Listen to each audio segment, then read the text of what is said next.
අපි හැමදාම කලාලොවට රටේ තරුවලට ආදරය කරන ඔබ වෙනුවෙන් කොමන හෝ ආකාරයේ වීඩියෝ එකක් අරගෙන ආවා. අද අපි කලාලෝකයෙන් පොඩ්ඩක් බැහැර වෙලා අපේ රටේ ක්‍රිකට් රසිකයන් වෙනුවෙන් වීඩියෝ එකක් කරන්න හිතුවා. 2005-2007 වකාණු වල ශ්‍රී ලංකා ක්‍රිකට් වලට අහිමි වුණ විශාල වටිනා මැණිකක් ගැන තමයි අපි අද කතා කරන්න ලෑස්ති වෙන්නේ. ඉතින් මේ ක්‍රීඩකයා ගැන වර්තමානයේ නැවතත් කතා බහට ලක් වෙන්න පටන් අරන් තියෙන්නේ මේ දිනවල ඉන්දියාවේ පැවැත්වෙන මාස්ටර් ලීග් තරඟාවලිය නිසා. එහෙනම් අපි වීඩියෝ එකට යමු. බලමු අපේ රටට අහිමි වී ගිය මේ මැණික එහෙම නැත්නම් මේ වටිනා ක්‍රීඩකයා කවුද කියලා.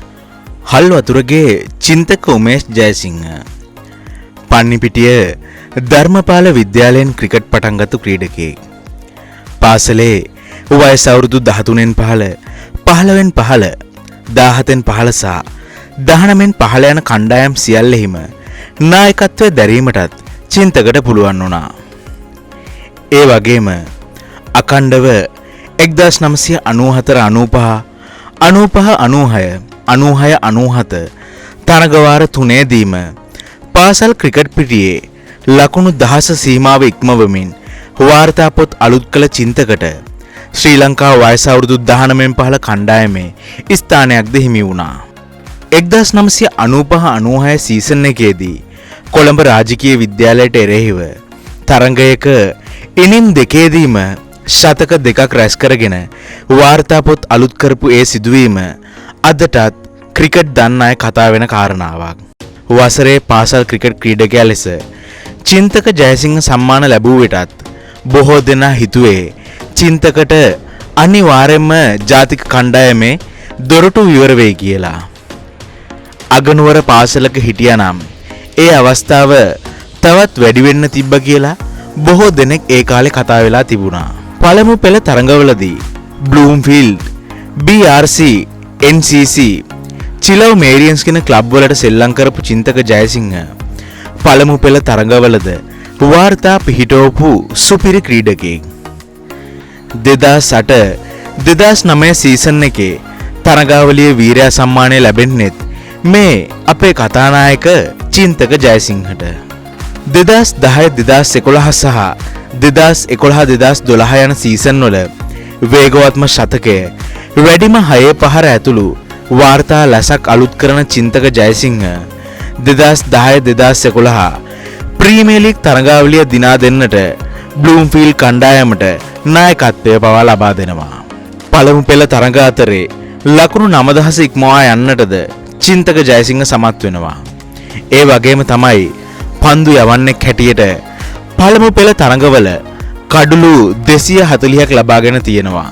අපිට එයින් පෙනී යන්නේ මොහු කොතරම් දක්ෂ තුන් ඉරියව් ක්‍රීඩකයෙක්ද කියලා. ඒ වගේම තමයි චින්තකගේ ප්‍රවේගකාරී ප්‍රතිකරණය නිසාම ඔහුට 5 වතාවක් හොංකොං සය සමාජික තරඟාවලිය වෙනුවෙන් අප රට නියෝජනය කරන්නට වරම් ලැබෙනවා.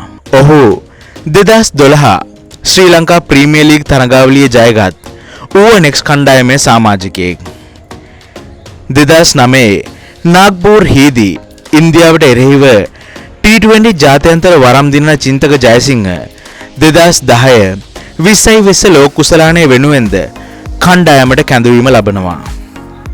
ඒ කෙසේ වුණත් රටේ අවාසනාවට හෝ ඔහුගේ අවාසනාවට හෝ වේවා ඔහුගේ තරඟ පහක ජාත්‍යන්තර T20 කතාවත් ඒ ලෝක කුසලානයේ අවසානයත් එක්කම ඉවර වෙලා යනවා.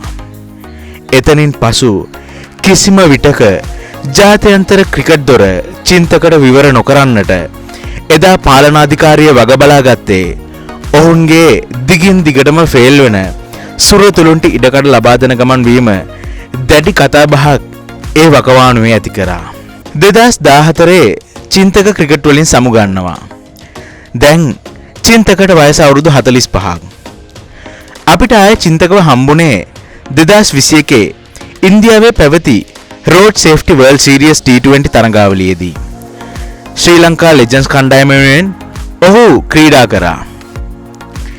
මේ කාලේ චින්තක ජයසිංහ නැවතත් කරලියට එන්නේ මේ වෙනකොට පැවැත්වෙන 2025 ඉන්ටර්නැෂනල් මාස්ටර් ලීග් T20 තරඟාවලියේ ශ්‍රී ලංකා මාස්ටර්ස් ටීම් එකේ සමාජිකයෙක් හැටියට ඔහු ක්‍රීඩා කරන නිසායි. ඒ වගේම 2021දී දැඩි කතාබහට ලක්වුණු ශ්‍රී ලංකා ක්‍රිකට් ක්‍රීඩකයෝ ඕස්ට්‍රේලියාවේ බස් රියදුරන් වෙයි. මේ නිවුස් එකේ සුරාජ් රන්දීව් එක්ක හිටපු අනිත් ක්‍රීඩකයා තමයි මේ චින්තක ජයසිංහ. ඉතින් චින්තක ජයසිංහ ගැන අපි මේ කියපු කතාව ඇහුවම ඕගලන්ට මොකද හිතෙන්නේ?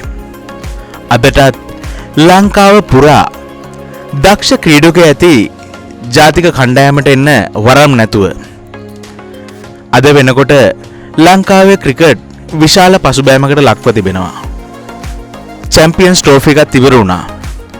ලංකා කණ්ඩායමට අවස්ථාව හිමි වුණේ නැහැ අඩු ගානේ ඒට ඇතුල් වෙන්නවා. අද ලංකාවේ ක්‍රිකට් තියෙන ඒ තත්ත්වය. කෙසේ හෝ වේවා අපි බලාපොරොත්තු වෙමු ඉදිරියේදී ලංකාවේ ක්‍රිකට් වලට හොඳ කලක් උදා වෙනවත් එක්කම ලංකාව පුරා හැංගිලා ඉන්න ක්‍රිකට් තරු වලට එළියට එන්න අවස්ථාව ශ්‍රී ලංකා ක්‍රිකට් පාලක මණ්ඩලයෙන් ලබා දෙයි කියලා. එහෙනම් අදට අපි සමුගන්නවා.